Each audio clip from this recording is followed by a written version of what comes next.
Heroes in blue, proud and true, volunteers with hearts that pursue, standing strong all day long. Auxiliary, here's your song.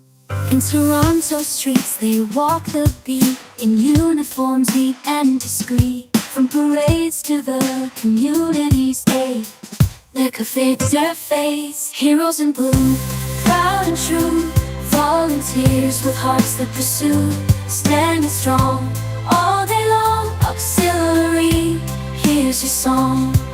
We train to serve, never to swerve, with a courage none can curb.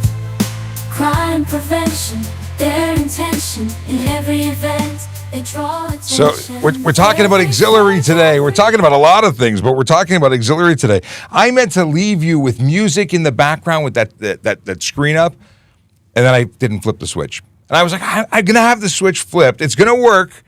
Oops. Anyway, good morning. Happy Wednesday. My name is Sean Shapiro. This is that show called Ask a Traffic Cop. It may be beneficial if I actually put the logo on the screen. It helps with identifying, what's up. In studio, on screen, my friend Jared. He's an auxiliary officer with the Toronto Police Service, 52 Division. That's right, Sean. And we're going to talk about everything we always talk about, which is what you want to talk about. But we're also going to talk about the auxiliary program, one that I used to be a part of, and I'm very proud of my time with the auxiliary program. So I'm looking forward to chatting about all the stuff you do now and the stuff that I used to do. And if you have questions about auxiliary, it's a volunteer program. Police services across the planet do it. It's definitely something we do here in Ontario, the OPP, York Regional Police, all of the police services here. Right. I think it's actually mandatory that auxiliary services exist. You may not know this, you may know this, that the auxiliary program predates the Toronto Police Service. It does, and it was actually a function of Hurricane Hazel. It was created coming out of that hurricane in the 60s. He really does know his stuff. Absolutely. So we'll talk all about that. I think it's awesome. And And Brendan says auxiliary is definitely an underappreciated group. It is. Thank you. Not so much. It's a cool topic, very close to my heart. If you're watching, it's probably going to be on one of the platforms right up here above my head. We're on TikTok, YouTube, Twitch, LinkedIn, Facebook, Instagram, Kick, X, also known as Twitter, fondly referred to as Twitter.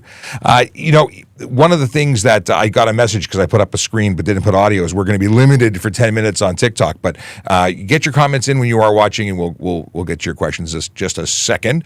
Also want to remind everybody that I am downloading this episode, as with all other episodes, and then putting it up on podcast platforms like Apple Podcasts, iHeartRadio podcasts, and Spotify. It's available as video in Spotify too. But the goal here is to make it legal for you to listen to while you're driving, because you can't legally watch us while you're driving. I will say this. If you're on TikTok and you want to listen to us, you can burn your data and turn off the screen. TikTok will continue the audio feed, which is cool. It used to be that you turned it off, it would just go away. So you can interact or listen to the live show, but I'm someone who wants to not waste data. So if you're not going to be, if you're driving and your focus is driving, maybe don't waste your data. Maybe synchronize and listen to the show later. Anyway, welcome. We've been talking about this for a while. It's great to be here, Sean, and I appreciate the invitation. I love talking about the auxiliary program. I love the things that you do and that you bring to the public. So again, it's actually an absolute pleasure to be here. And for those that were asking about the microphone I tested a while back, this is your microphone. It is. I have a collection. I'm an old radio guy, and you and I have talked quite a bit about that. And I tell you, this is the winner. You 100% think it's the winner? Absolutely, this is the winner. So my wife doesn't want it to be the winner. I understand. Because for anyone who doesn't know, these are not cheap. Microphones, we have, the service owns a bunch of these. These are the MV7s, and they're quite nice. They're a USB and XLR microphone. Great for podcasting, great for multi-use. It also has support of USB as well as XLR, so you can use it on your phone directly. You can use it on your computer without having additional equipment. But it doesn't sound like the SM7B, and it certainly doesn't sound like your microphone. But it's cheaper. It's cheaper. It's versatile. These microphones are like $500 each. And just before the trolls start going, neither of these microphones belong to the police service. I paid for this one. You paid for that one. I did. Yeah. Yes. And now my wife is scared that I might want to buy one of those. Just saying. So because I oopsie dooed and played the whole photo without audio for 4 minutes, we may have a shortage of people popping in by way of the live stream on TikTok. But that means we have more time to spend with the folks who are watching elsewhere. A few things to ask before we get started. One, if you don't already follow us, please do. This is the Toronto Police Traffic Services channel. We talk about traffic safety, traffic law, and police stuff every single day. That I turn the live stream on because obviously yesterday I wasn't here. I was doing something Secret Squirrel special. We might have gotten the delivery of some new machines here that are very, very cool that I haven't posted photos of, that we haven't made public yet, but I'm hinting hardcore. And did I mention motorcycles are a topic I wanted to discuss today because it's spring and motorcycles have wheels? Just saying, it might be some motorcycle-related content coming out as a result of my not being on stream yesterday. And what else can I do? And so we're going to talk about auxiliary, we're going to talk about auxiliary, and we're going to talk about motorcycles, and of course traffic and safety and all that stuff. Greeting and salutations. We have messages from Michaela Draconis, first one in the chat, and he was here right at the start because he's the first one here. He's coming back with some dad jokes. Do you know any good dad jokes? You're a dad joke guy? You know, I did, but my kids are older now. So you've lost them. We've moved from dad jokes to inappropriate jokes. You've graduated to the next level. So yeah, we don't share those here. No. Mind you, sometimes Akela gives me a quote or a dad joke that I don't read beforehand because I have all the trust in him, and I start reading. I'm like, I should not be reading. No, he's actually pretty good. If you do have dad jokes, throw them into the chat. And one of the things I completely squirreled and didn't say, if you don't already follow us and share us, please. If you're on TikTok, please tap the screen. Let people know that this is content worth watching. It is content for you to make the road safer, to save lives. And it's funny, so often we get criticized for, as the police, being the big meanies who tell people what to do and don't push, what's really important. Like we should go out and only get criminals and only prevent cars from being stolen, but completely ignoring the concept that traffic safety is important. Have you ever been in a crash? Fortunately, I have not. But as an auxiliary, we've certainly come upon crashes in various forms in the city, and it's a frightening thing. And it's frightening for those that are involved. Yeah. And it's often frightening even for the first responders that come upon these collisions. So it's absolutely critical. It starts there. You know, and people who are watching may not realize, it says auxiliary in your chest, and I've talked about auxiliary, but what is the auxiliary? So the auxiliary program, Sean, I liken it to the reserves. We're a volunteer force. We work hand in hand, side by side with the Toronto Police Service, and our primary focus is community. It's community outreach, crime prevention, engagement. We roll up into what we call the Community Partner and Engagement Unit under Inspector Rinkoff, and we have we have about 300 auxiliary officers now. We're actually rebuilding post-COVID. So we're at community events. We're doing crime prevention details. There's the proactive piece. A couple weeks ago, I was at the St. Patrick's Day Parade, which was a fantastic event. Always is. But from a reactive perspective, last week, you may have seen on the news, there was a missing elderly, a vulnerable elderly gentleman that went missing. So we were mobilized to help search for that gentleman. And fortunately, an eagle-eyed crossing guard in Leslieville spotted him. Absolutely. I love it. There's the proactive piece, but there's also the reactive piece where we're mobilized to assist in Toronto police operations. I often say that it is simply the best way to volunteer. I mean, you can volunteer doing all sorts of things. You can walk dogs at the SPCA. You can go and help in different places and do important work.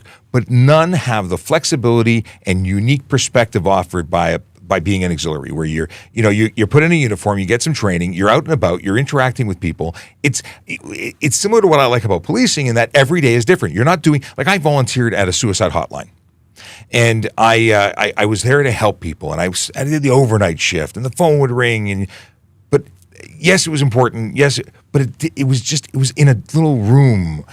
And I like being outside and meeting new people. So the auxiliary was the best thing for me. And of course, it ended up leading to confirming that I really loved doing it and got paid for it afterwards. And became a court officer, did that while being auxiliary for 12 years, and then switched over into police constable role. So and many people think it's a stepping stone. Do you have to become a cop if you're an auxiliary? Is this something you plan on doing and switching your uniforms? Absolutely not. However, a number of us do end up getting on the job. I'm a little old for that now. I think, Sean, we've had that discussion. So for me, no. But certainly for a number of my classmates, they're putting in the time as an auxiliary, getting a feel for what community engagement and policing looks like, and many of them will go on to become full-fledged members of the Toronto Police Service. It is a great stepping stone for that, but it doesn't have to be. I know people that did full life, their entire lives. They worked. Yes. A friend of mine who was also a staff sergeant with the auxiliary. I mean, he did 40 years, I think, while being a Bell service guy. Did everything. Just loved the auxiliary. It was his hobby. It was his passion. His friends were there. It was a great way for him to do what he did, like to enjoy life. And I think that volunteerism doesn't have to be a thing you do. It can be part of who you are. It is. It's like you said, every day is different. We get to interact with the public. We get to be part of some incredible world-class events. Every day is different. We're often out on bikes. A number of us are bike trained. Nice. A number of us are search and rescue trained. So there's tremendous opportunity to really feel like we're contributing. I was a motorcycle officer as an auxiliary officer Right. at Traffic Services. There's Marine unit That's correct. officers with auxiliary. I believe there's some mounted unit officers with auxiliary. Whether that's still happening or was happening in the past, there's opportunities. And people say, well, what do you waste all this time for? You're giving too much. You could be working, making more money. Okay, I enjoyed it, first of all. So there's a personal joy part attached. But I actually became an auxiliary sergeant before I got promoted as a court officer supervisor. And the experiences I got as an auxiliary helped me be a better court officer, helped me get ready for supervisory role and promotion, because you only get exposure to certain skills. You only get to hone certain skills based on the life you're living. Well, when you're exposed to all this new stuff, you're going to be thrown into situations that challenge you and help you grow. So something really cool. If you are interested, and we're going to do this a little out of order, if you are interested in becoming a member of the auxiliary, now there's no posting right now, but there is a wonderful website, and it's the same website you go to if you're interested in becoming a police officer, in that you go to www.tps.ca/careers. I don't know why that took so long to say, but there you go. The employment unit, that's the webpage. That's what we're looking at right now. If you go here, you can get information about all sorts of stuff. Of course, police constable, special constable, but right over here, auxiliary officer. And what we used to be called the checkerheads. You're not wearing any checkers now because you're wearing a baseball cap. The new auxiliary hat is the same as every other police officer's, but it used to be. And the forage cap, the formal hat, has that checkerboard. The other distinguishing mark, of course, you have auxiliary across your chest, and you have the rocker underneath the patch on your shoulder that says auxiliary. So the idea is not to look like a police officer. It's to show exactly what you are, which is a volunteer and a person someone can go to for help. But there's no blending. Like we need to be distinguishable. Yes, and we're also wearing the blue shirts. Light right? blue shirts, yes. So the light blue shirts is a primary indicator, if you will, that we are auxiliary officers. And I had the wrong graphic up as a background, but it showed Aaron Urquhart there for a second. The deal is that it's not about posing as. You're not pretending to be. It's very much an appreciated and different role. When I started, I think we were still blue shirts for regular officers too. So everybody wore Right. Blue shirts. So that wasn't one of the distinguishing marks, which is interesting. And then it gradually when the police officers went to going to what am I trying to spit out here? To dark shirts, to blue shirts, to these shirts. Then we really, and it was good, because the last thing you want is someone to run up to you thinking you're armed with a firearm, because you're not carrying a firearm. Correct. We do have use of force training, and we do have use of force tools, but a firearm is not one of them. And that's there are police services, like I know York Region and OPP train their officers on firearms and shotguns, and very often when they're out in a rural community, they're trained and are totally in a position to utilize those firearms. Here, it's less likely that that's going to be the case. Correct. We're trained on some firearm handling. So if we are put in an unfortunate situation where there is a firearm involved, we have some confidence in handling that firearm. But that's about the extent of it. We rely on our brethren in the police service to help us along if we do get into a situation that requires some additional use of force. But That's very rare, Sean. It's more that I people are sometimes apprehensive about becoming auxiliaries because they're worried about being mistaken, being expected to do something that a police and there is some confusion. Many people don't realize what auxiliary is, but so it's it's just a good thing. And for the longest time, the auxiliary police were like, oh, I want black shirts, I want dark shirts. Okay, but there's potential issues with that. So I'm just glad that we all get out and we all do good things, and the color of our shirts don't matter, in my opinion. Right. Okay. Paula says, good morning, Sean. Welcome back. Yes, thank you, because it was a couple days away. We got Northern Pike, who says, good morning, Sean, and everyone, with some thumbs up. Paula says, I had 2 watches on and still late. I wasn't late. I just didn't flip a switch. I intentionally had music playing in the office that I thought you could hear that you couldn't hear. And I should have clued into the fact. Let's see here. This is the comment we read earlier from Brendan, who says auxiliary is definitely an underappreciated group. Basharat Ali says a lot. He's got a long message here. Basharat, as a police officer in Punjab, Pakistan, and in the traffic realm, and he's asking me about cricket. Wow, I have to read that after, because I'm sure he's asking me and not the gang. Let's see here. Do you take notes on pen and paper or with an app? We're still old school. We actually have a police memo book where I know there's some connected phones and some technology that's coming out. All of us do. In terms of police officers auxiliary, my memo book is here it is. Yep. My memo book, I still take my notes here, and we track our day. We record things. It's required as per policies and procedures that all police officers do that, auxiliary officers as well. And it's great. It's actually, again, a skill that you develop. Most people aren't in the habit of noting everything they do. You're asked to go here, there, or anywhere. Who told you? When did you leave? When did you get there? All those things are tracked, and it helps you account for your day. When someone says, "Where were you?" very few people can actually express themselves with certainty.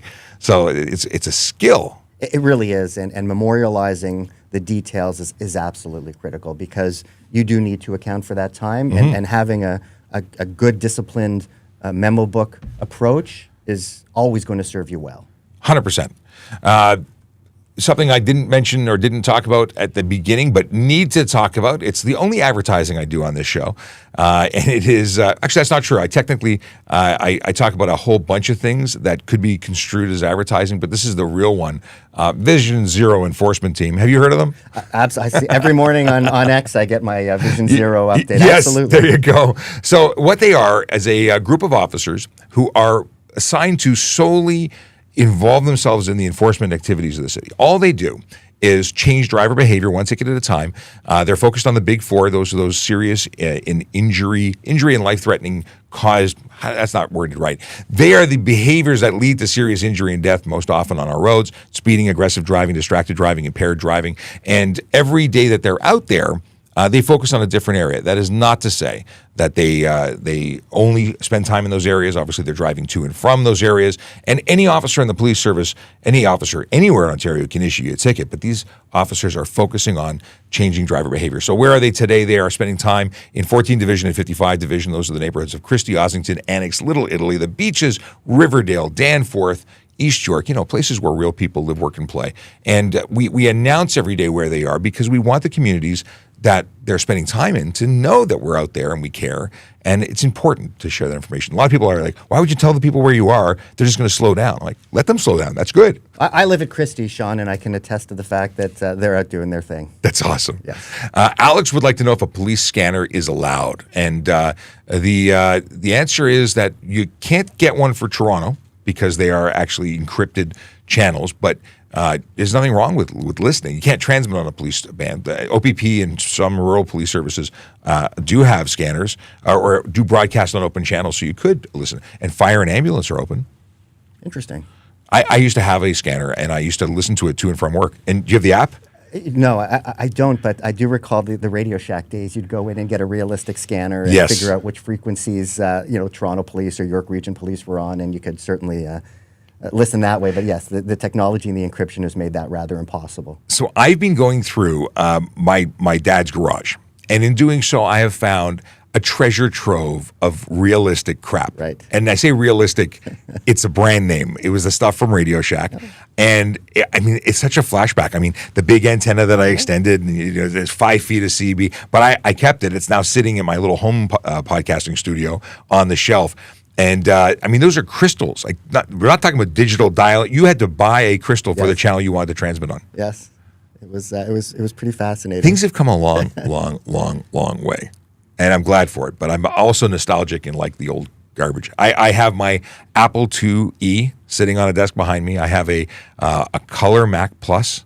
I think it's a Mac Plus or Classic Mac Color Classic. Anyway, it's the all-in-one computer. Like, I have a bunch of old computers, and I think they're nice. And I was going to donate all of them to a TikToker who makes content, but I'm going to keep a couple of my favorites and then give them the rest. So I recently donated a Commodore PET.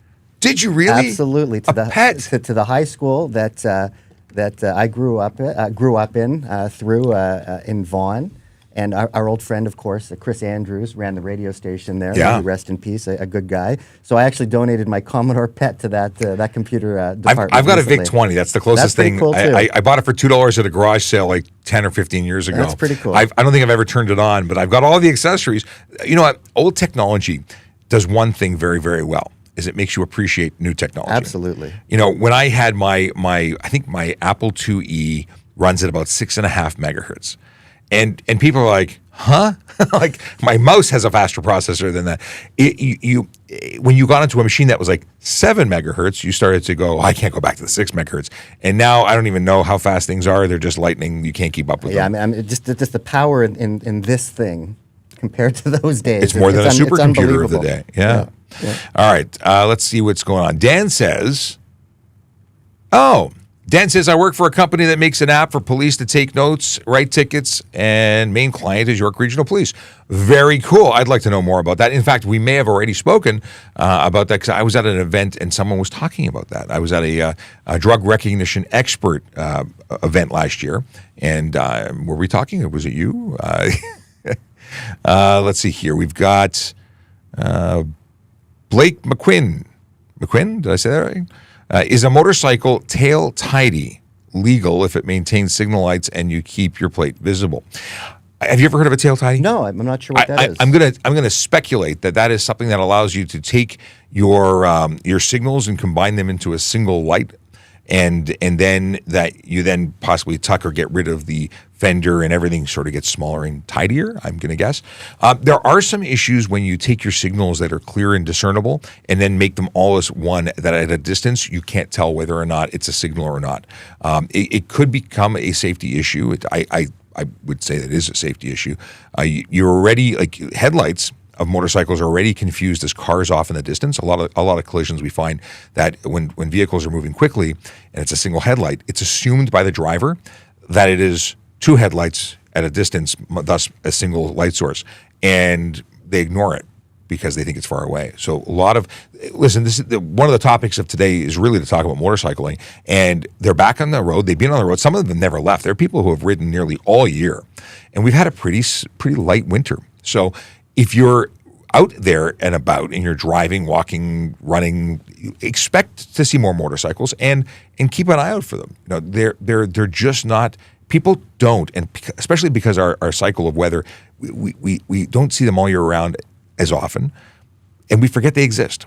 And cars drive right into them. And this is not to say that other vulnerable road users are less important, because pedestrians and cyclists have this problem all year round. But motorcycles just add to the mix, and we take special care to mention it, not just because I'm a motorcyclist who got hit by a car and it's near and dear, but because we see tragedy in all areas. We lost too many pedestrians last year. We lost too many. We lose and continue to lose too many people as a result of collisions, which is the whole reason I do what I do. No, that's great. Certainly when we're on the road and you hear the motorcycle, and you need that spatial awareness to know exactly where they are, so you can drive accordingly, because they're going to come up and either pass you or remain behind you. But it's absolutely critical that you're at least aware they're there. Well, you should be aware of everybody. Sure. Ideally, and this is a problem people have, is they are addicted to their devices. When you were younger, not that it was that long ago, he says he's old, but did you think drivers were better or worse than drivers today?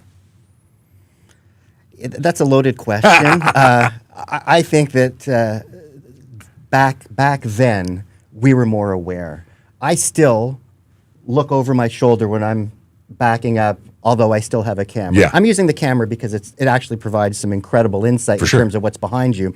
But I'm still of the mind where you still have to eyeball where you're going. I think that aside from the fact that we have more technology and creature comforts, we generally, the biggest problem plaguing new drivers or drivers today, regardless of their age, are the number of distractions, the number of technological improvements that are now distractors even built into the car. And infotainment's, I have to go through 2 menus to like change my temperature. Right. If I'm in Apple CarPlay listening to music or watching my GPS, well, not actually watching, but having it on screen, I have to bounce out to know what temperature it is. My dial doesn't have a number gauge. So there are things that distract me from driving just because of the technology that's been, like the old school dial or hot cold was easy. It worked. Yes.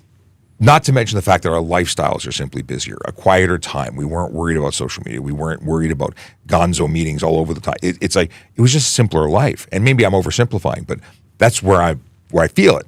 So I'm like, I think that back in the day it was a little bit safer. It was. Though I do appreciate the blind spot lights. Yeah. I think those are awesome. are terrific. Bliss is bliss. Bliss is bliss.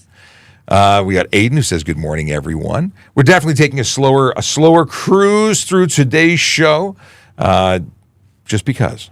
But I see that people have been pumping into the thing. And I see that my wife is watching. Good morning, Annie. It is always good to have family in the chat. Absolutely. Especially when it's my wife. We have my Brazilian fan watching. Good to see you. And Evandro is joining the auxiliary program. He's actually joined the auxiliary program at Peel Regional Police. We couldn't get him to Toronto. They took him first, and they win. But Evandro's been watching. He's actually been taking our content, created it here, and he's been translating it into Portuguese and Spanish and putting it on his TikTok channel to help the community. And that's really important. And you're going to do great things with the auxiliary. I feel it. And his graduation is this week, and I'm going. Congratulations, Evandro. That's great.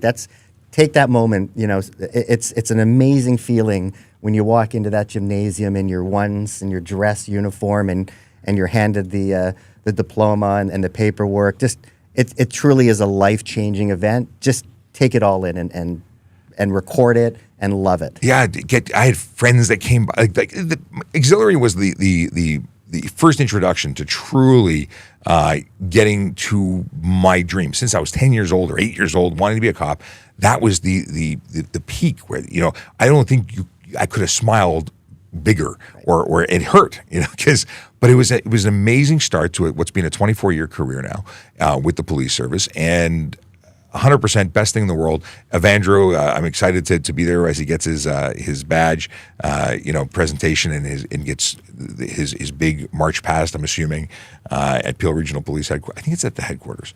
In any case, I'll be there. Enjoy it. And let's see here. So he says, April 14th to 20th, 2024, let's recognize and celebrate every volunteer and each contribution they're making to strengthen inclusivity and well-being in our communities. I think that's a great message. And yes, it is a celebratory time and recognizing volunteers. I've been seeing Twitter's being littered with all sorts of thanks to volunteers and auxiliaries, so thank you. You're welcome. We're actually doing a TPS volunteer event at the college in the next few days as well. Is that right? Yeah. So what does that mean? What's going to happen? There'll be some food, some celebrations, recognizing folks in the community that have stepped up. We're looking forward to it. Very nice. Yeah. When is that?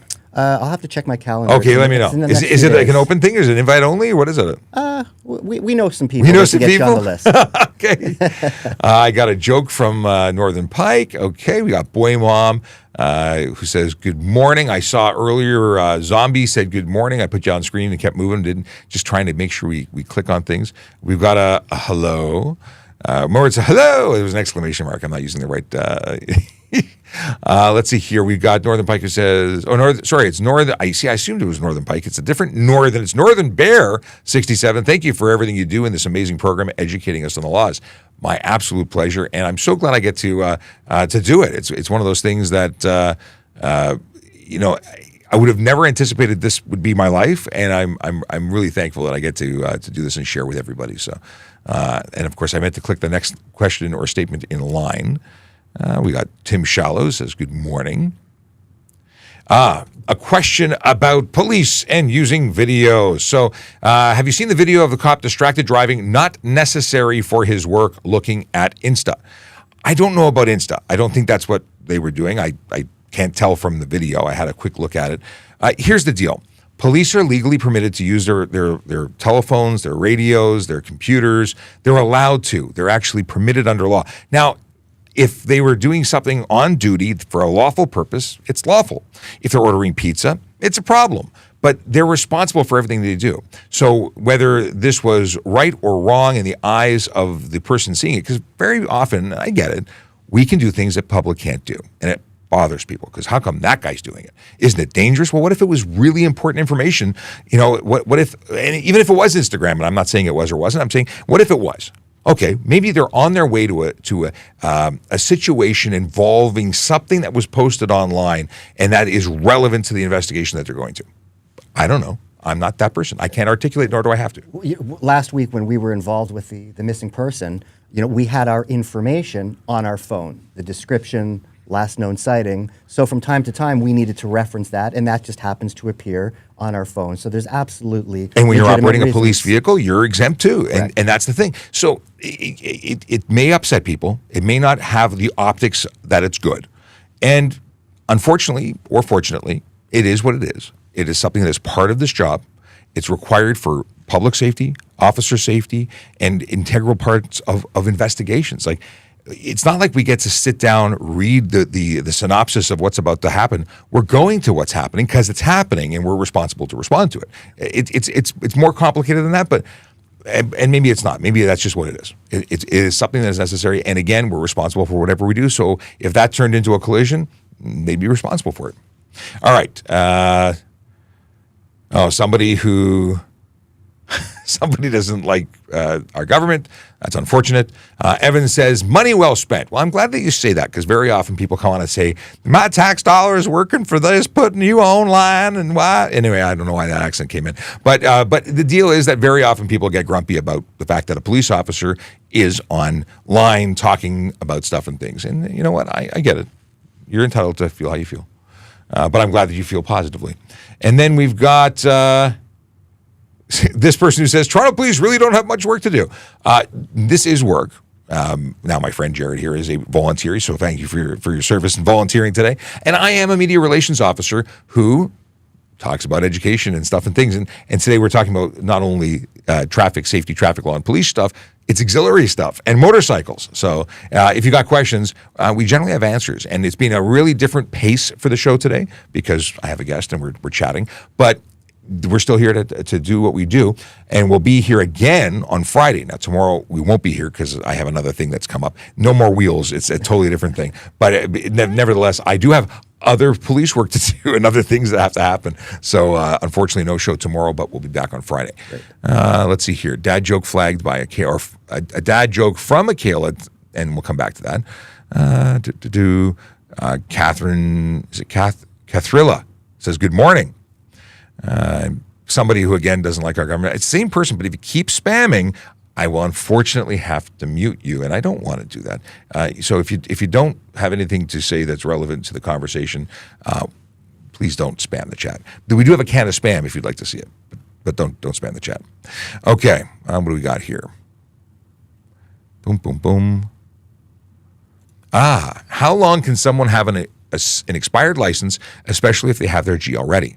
Well, if it's expired, it doesn't work anymore. It's expired, so you can't drive with it. So that's an instantaneous thing. The second or the moment you've gone past midnight on that last day, you no longer have a license. Now, I guess the question is how long until it's gonzo's goodbye? Like, when can you just go back in? And I've got an answer for you, and it's because somebody asked that before. and actually, my answer is go visit ASKaTrafficCop.ca. Because after they asked that question, I went and put a link to it on my link tree, which is at ASKaTrafficCop.ca. So that is the best way to get the information because it depends on the amount of time. There are different things. Within 1 to 3 years, you need to take another eye test, I think. Right. After 3 years to 10 years, I think at a certain point, is it 3 to, I think within 3 years, you can just do the eye test and pay.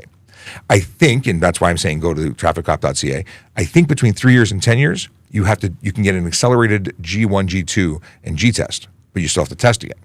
And if it's beyond 10 years, you start again with all the waiting periods. Right. So I've never had to, I don't know what I would do without a license. My life would be vastly, I can't not have a license.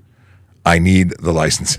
So I won't be one of these persons to try and figure it out. I did, the first time I had a conversation about this, it was a gentleman who moved to Ireland from Ontario and told me the whole story about how hard it is to get a license there to the point where he never did it.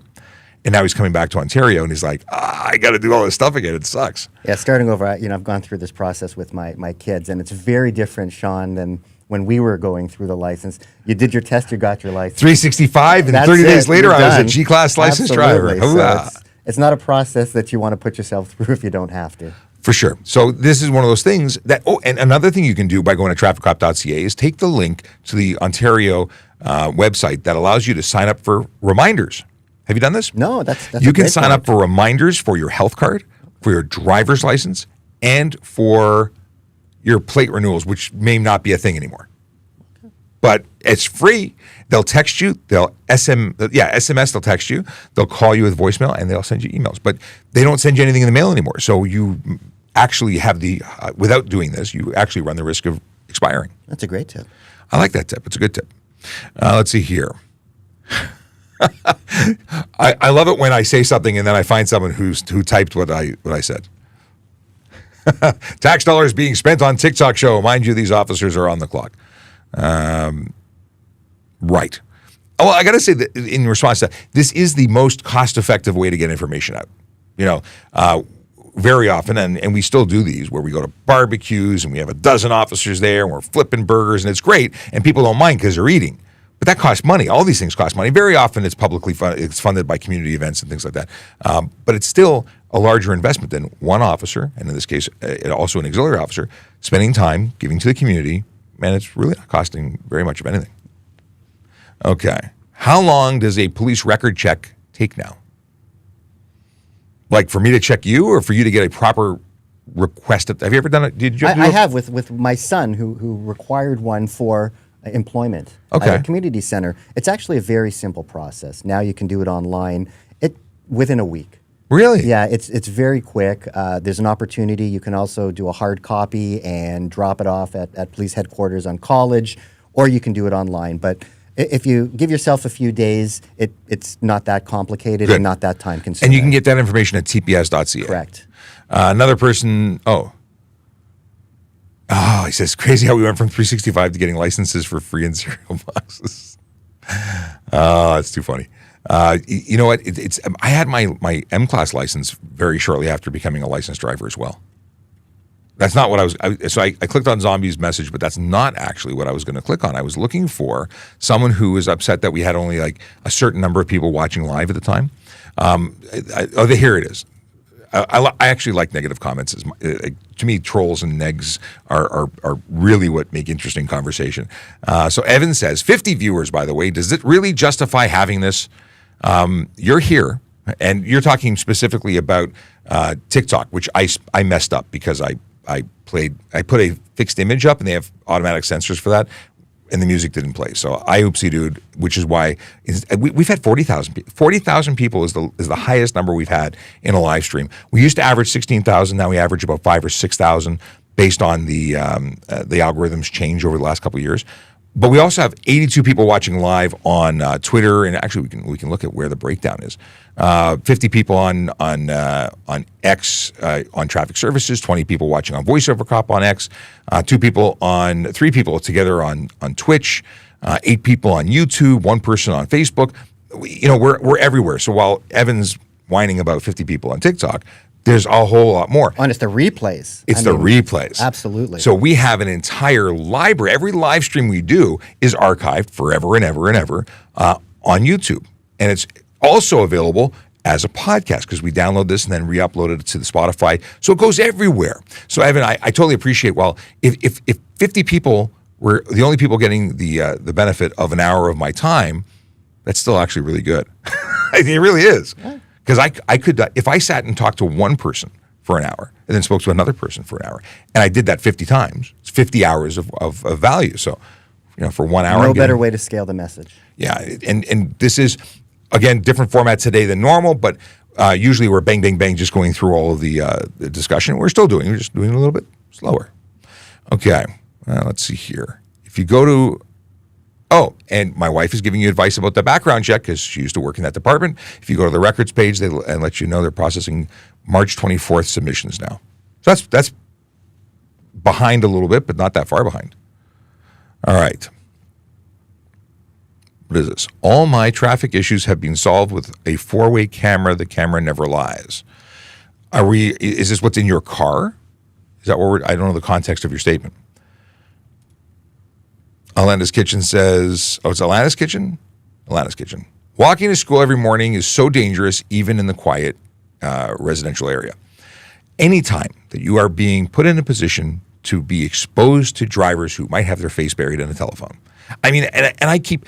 People get upset when I say that pedestrians have to be careful because they say, well, big car, they're responsible. I don't care who's responsible. I care about who's going to get hurt if you rely on that person to keep you safe, whoever that person is. If that person is not doing their job, you get hurt. You as a pedestrian get really hurt, and they may or may not get charged. And then there's a different side of the conversation where pedestrians often, I shouldn't say often, at times do things that are unsafe. And drivers don't even have the ability to respond, even if they do see them, because the decision. So I'm of the school of, Elmer the elephant of look both ways, do all these things. Like it was drilled into me as a kid. And then there's also courtesy where you actually make, if a car is coming, you let them go because, hey, why would You're going to lose. There's logic there. Yeah. However, there's a level of entitlement today where not just pedestrians, but everybody seems that they're more important than everybody else. And if you are courteous, sadly, you're not rewarded by it. The people just take total advantage of you. So we need to find some kind of nice and happy medium where everyone gets treated nicely. We're Canadian. We're supposed to be friendly. I don't know what's gone. It's gone off the rails. Let's see here. We got a quote from Akela. We'll get to that in a little while. And what do we got here? I hate when sport bikes ride in between cars in the DVP. I find riders on Harleys are much more law-abiding than sport bike riders. Interesting comment from Northern Pike. By the way, I said good morning earlier, I think. I'm a rider. I see both offenders. I see sport bike riders doing it at high speed, and I see Harley riders doing it at lower speeds. Maybe because that's their, they got the big bars and whatnot. But it's not safe either way. Riding between lanes. Have you had the experience? What we're seeing in 52 Division are the electric bikes. Yes. On the sidewalks. Oh. Now, I know all divisions are facing their own challenges with the electric bikes, whether they're pedal assist or full electric, sort of the electric Vespas, I call them. Even if they're full pedal, they can't be on the sidewalks. Absolutely. That's a huge concern that we have in 52 Division because of the number of fast food delivery folks that are on the road. So that's the experience that we have, again, weaving in and out. So very similar to what Northern Pike is experiencing, but now in a dense urban environment. And where do pedestrians go to be safe? Where do people on the, their own personal mobility devices because of whatever issues they have with walking have nowhere safe to go because cyclists are now infringing on that safe space? It's not all cyclists; it's those that choose to break the law. But it's very disconcerting. In terms of to finish off on the sport bike ride in between. If you are riding between vehicles, although there is no specific charge for lane splitting, it qualifies easily as careless driving, stunt driving, depending on the observations of an officer, and in extreme situations, it could be dangerous driving under the criminal code. So people really have to think about this as we get into the weather and we start seeing it more and more.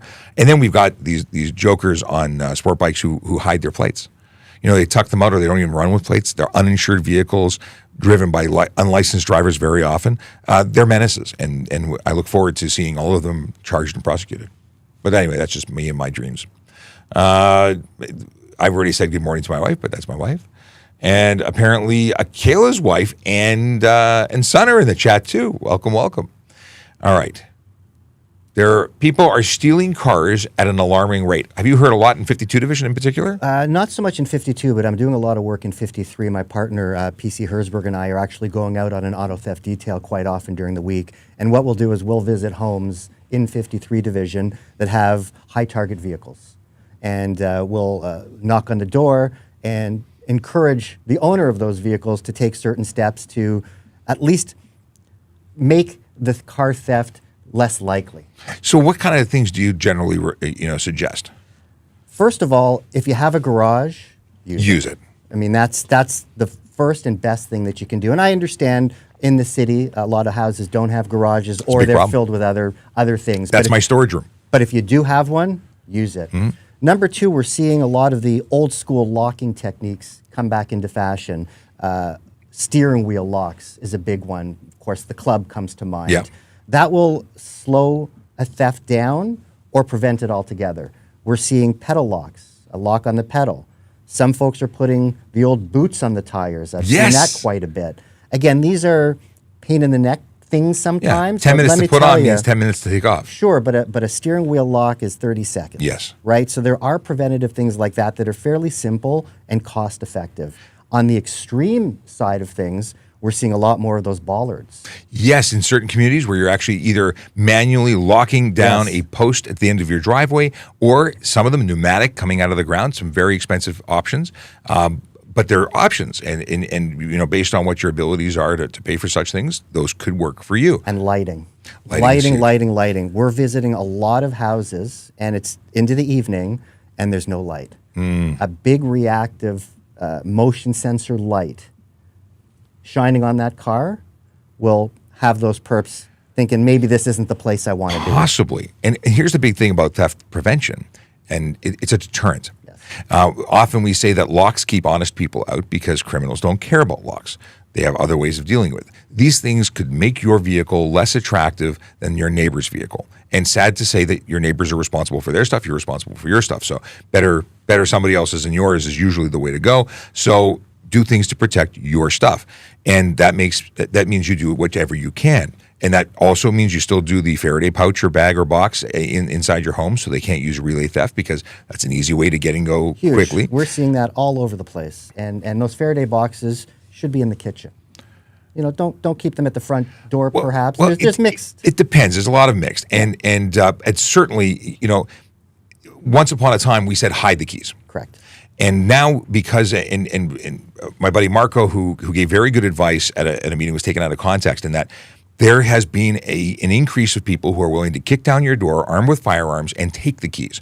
So I believe in harm reduction over theft reduction. You don't want to get hurt.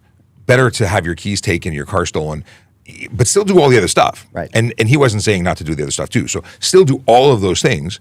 But I do agree that I don't want them at the front door, not because I don't want them to find the keys and leave happily. I want them to not have a Faraday bag that doesn't work as well as advertised. That's the reason I want it a little further. But the Faraday bag I use for Mission Darkness, I can be standing in front of the car, and it's completely black. They're amazing. Terrific. They're inexpensive. In fact, a lot of the insurance companies will give them to you for free now. York Regional Police, shout out to my friends in York.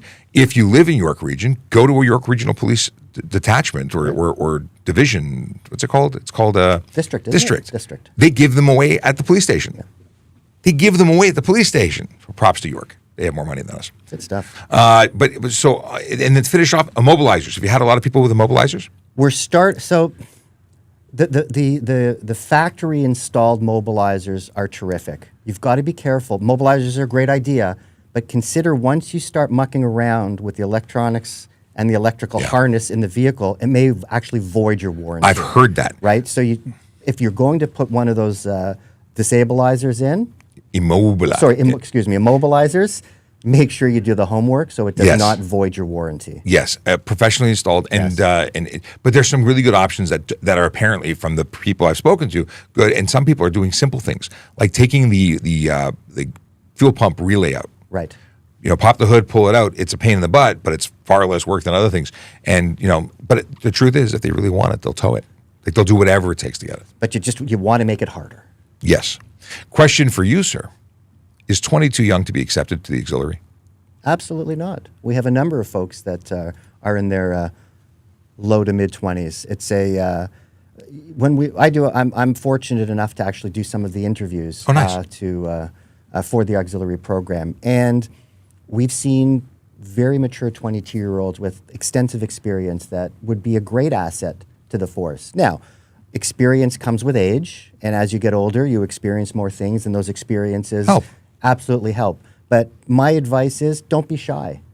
If you're interested, apply. What I say is don't count yourself out.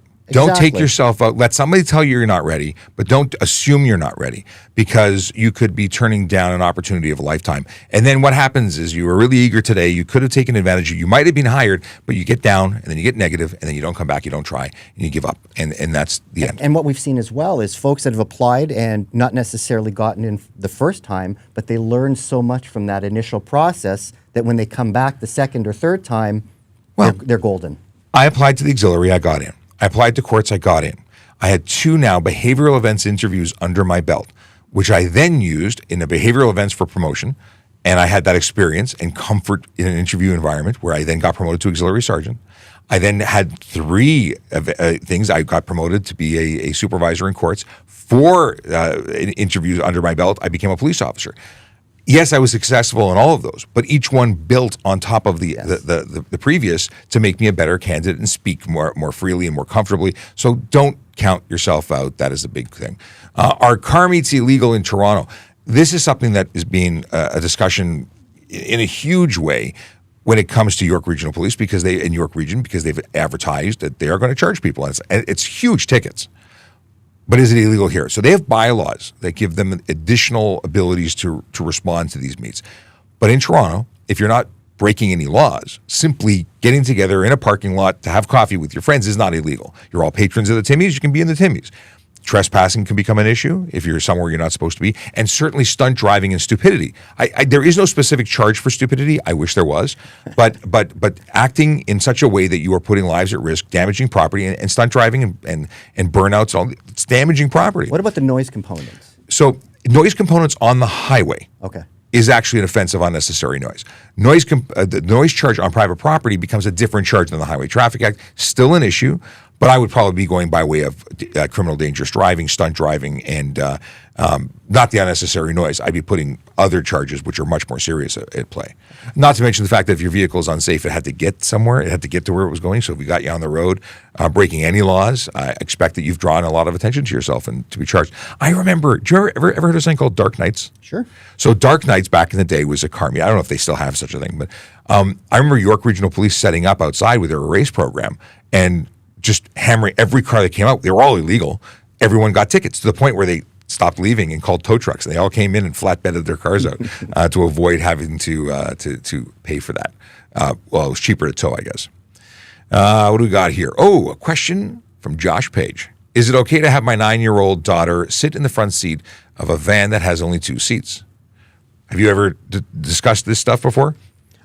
I have not. We were very conservative with our kids with respect to a properly installed infant seat, and when they graduated to a properly installed booster seat. So this is out of my realm. So in terms, I'm a qualified child passenger safety technician, and I have very strong feelings about this, both as an enforcement officer and as a dad, and as a technician. But 9 years old is legal to be anywhere in the car. In fact, anywhere in the car other than the driver's seat is legal at any age, as long as you're wearing the appropriate or using the appropriate child safety restraint, whether it be a rear-facing, a front-facing, a booster, based on their size and age and whatnot and needs. As long as you're using those, they can be anywhere. It's not suggested to be in the front seat, but if you only have one seat's it. So it's not illegal. And at 9 years old, they're already older than the minimum requirement for sitting in a seat without a booster. 8 years old, 80 pounds, 4'9", any one of those 3 give you the ability to legally be without a booster, although not necessarily the safest option. If your child's really petite, it may be beneficial to have them in the backseat longer. And backseat is best till 14 and as far away as possible from an airbag, because those airbags deploy at 200 miles an hour, could be fatal just from the airbag. Right. Things to think about. Let's see here. There was something I flagged. I think I thought it. We're getting frightfully close to 11 o'clock, and I have to speak to the Toronto Star in a moment, because that's one of the things I do. I'm a media relations officer. I'm not just a TikTok guy. Gavin loves the OPP, and you're allowed to, even if they're not as good as us. Just saying. Police Foundation student says, good morning. Comments about the Leafs. We got some dad jokes to go back to. Okay.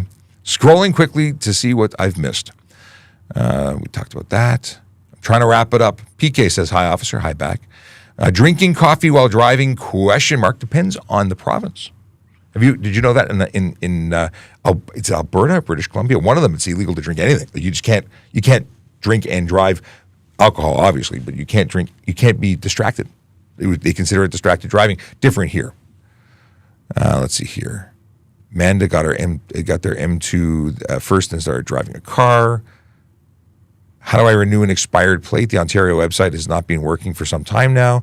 Go in person. Go to Service Ontario. They'll sort you out. Online is great. It's sorted out in person.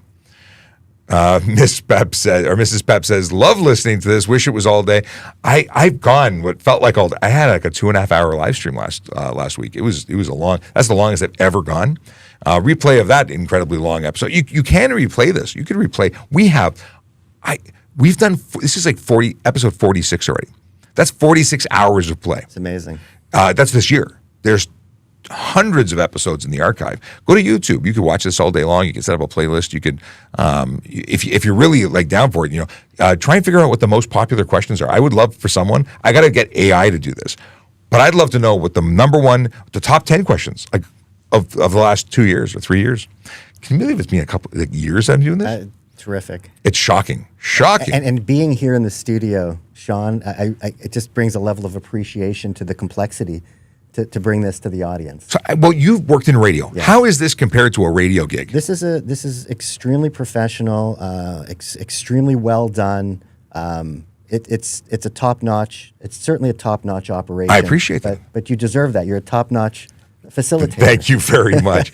It's funny when we went through a lot of growing pains, and this is this is absolutely the most refined it's been so far. I used to go out of one box into another, into two phones, a camera with two. Like I was doing a lot of juggling, and I had help. It was interesting. I'm now there's nobody helping. There's just me. So I always appreciated when people would say, "You got to get tech support to help you." I'm like, but I am tech support. Like everything I've done is me. It's like there's nobody else. The help I was getting was like somebody saying, mute that guy because he's being, we had moderators, some from the community. By the way, shout out to all those people who have been with us from the very beginning, the official and unofficial moderators of the time.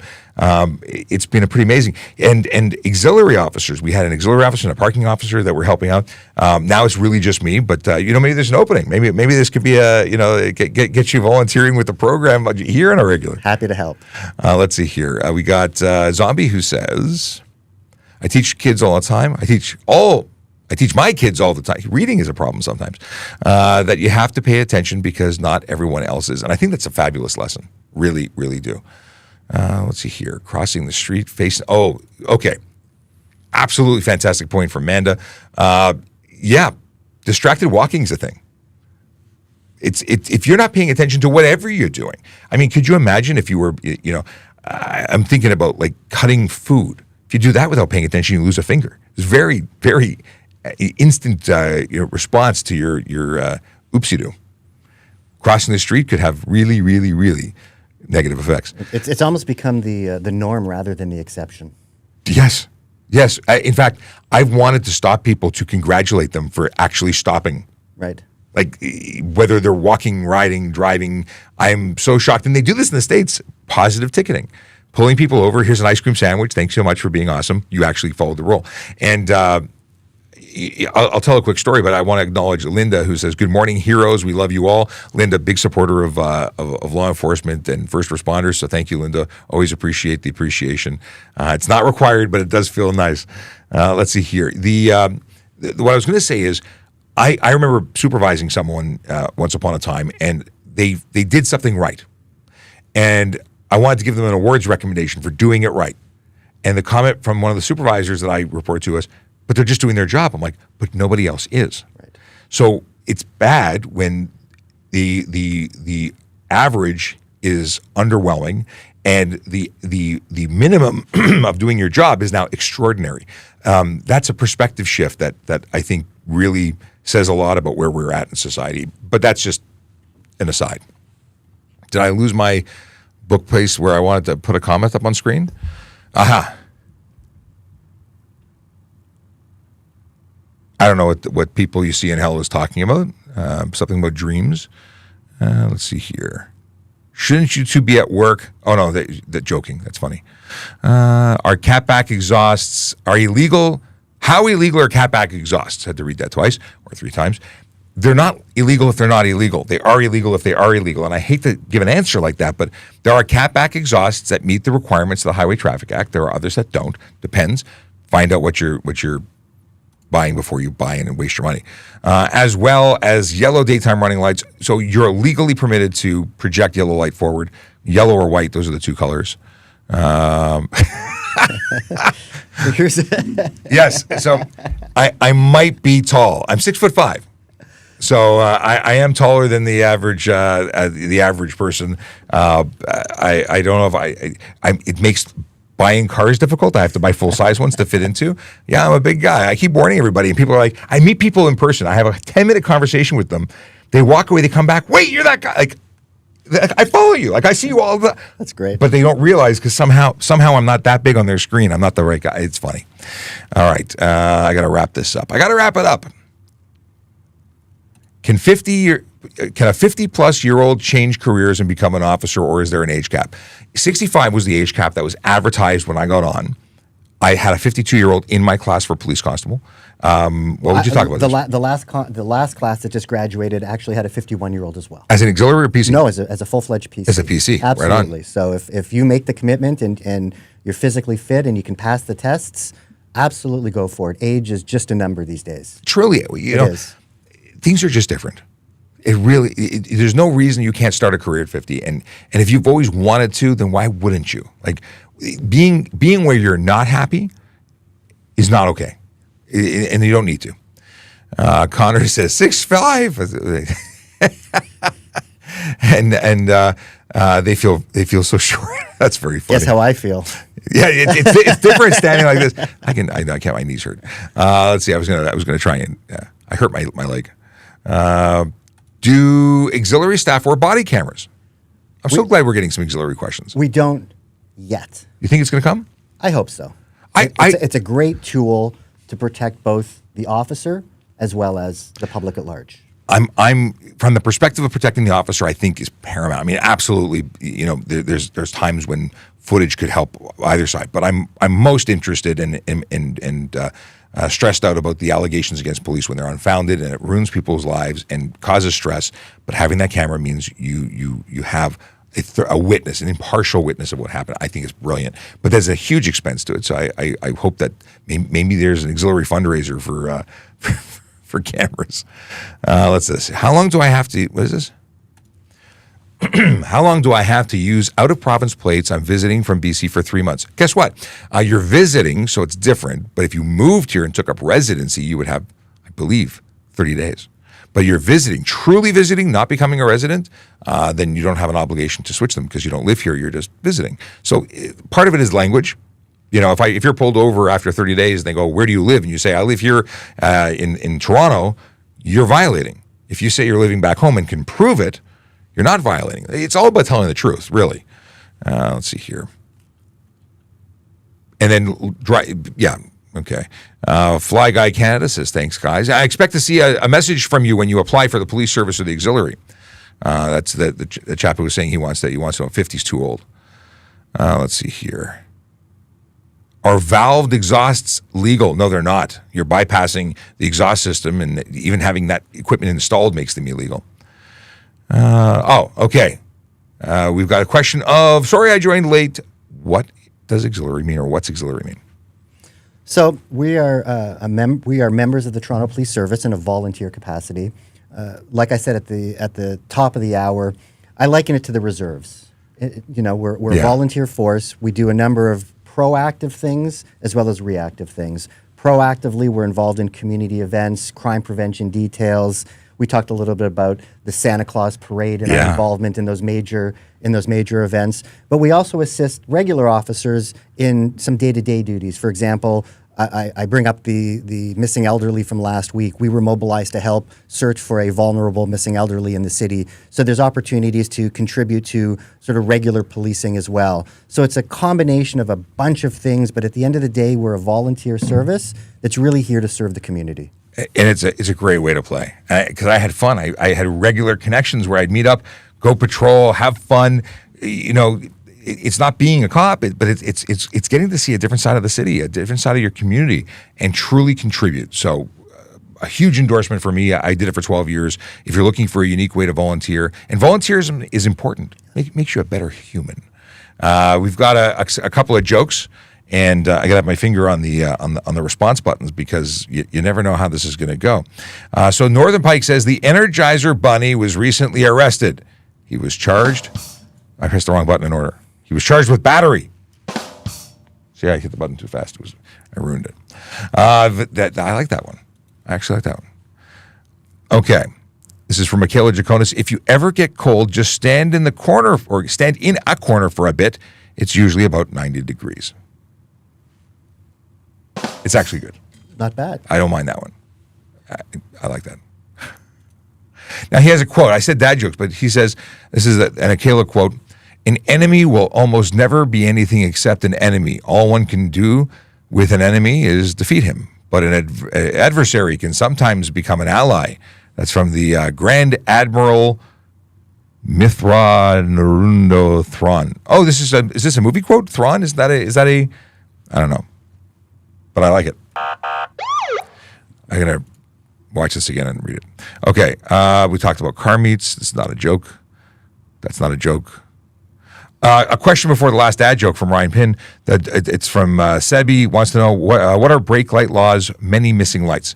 You have to have one, minimum one. Whereas headlights, you can only, if you don't have two, you get a ticket for improper headlights. If you have a functioning brake light, you won't get a ticket. But think about this: when you go from 3 to 2 to 1. Eventually, you'll have none, and then you would be eligible not only for having a vehicle that's unsafe and not drivable at night, but you must have one functioning lamp to the rear. All right, last ad joke, and then we're out. Why don't they use holy water in vaccines? Because you can't take the Lord's name in vain. I got worried. I saw the hesitation I got worried. Anyway, it has been a slice. I would love to stay longer, but I'm expecting to get a phone call in 5 minutes from the Toronto Star, and I need to answer some questions that they have about stuff and things. So it's my pleasure as always, and thank you so much for joining me because it really was a pleasure having you here. I hope you'll come and do this again. Absolutely. And we'll be back here on Friday, 10 a.m. for Friday before the weekend is upon us, and I'm looking forward to that too because Friday shows are almost always exciting. Stay safe. You too. Drive sober, stay safe. Drive legally, park legally. Listen to good music. What's your biggest motivational takeaway, giveaway, gift of inspiration? Just dance like nobody's watching. I like it. All right, everybody, take care. We'll share the traffic song, the original one, not the AI. Enjoy, and we'll see you soon. Thank you. Yellow light, red light, green light, go. Driving safely helps the traffic flow. Watch for pedestrians, look out for bikes, and don't drive like a jerk that no one likes. Yellow light, red light, green light, go. Driving safely is the way to go. Put down your cell phone, nobody needs you to text and drive on the DVP. Yellow light, red light, green light, go.